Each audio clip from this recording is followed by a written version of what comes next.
கட்சியினுடைய எழுச்சியை யாராலும் அடக்க முடியாது.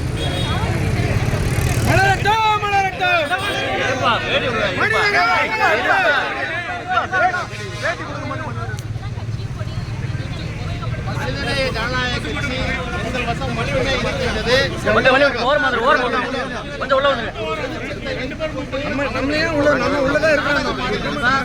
அவர் திராவிட முன்னேற்ற கழகத்திற்கு தீவிர அடிமையாக செயல்படுவதால் திமுக அரசாங்கம் எங்களை அடக்கி ஒடுக்க நினைக்கின்றது.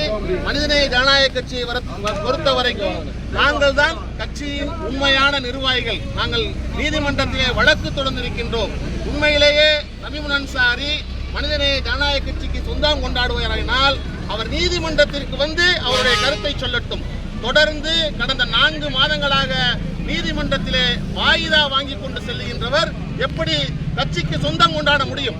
அவர் மீது அவருக்கு ஆவணங்கள் இருக்குமே ஆனால், அவர் பின்னால் மாவட்ட செயலாளர்கள் இருப்பார்களே ஆனால், அவர்கள் எல்லாம் கொண்டு வந்து நிறுத்தி நீதிமன்றத்தின் மூலமாக அவர் பெறட்டும்.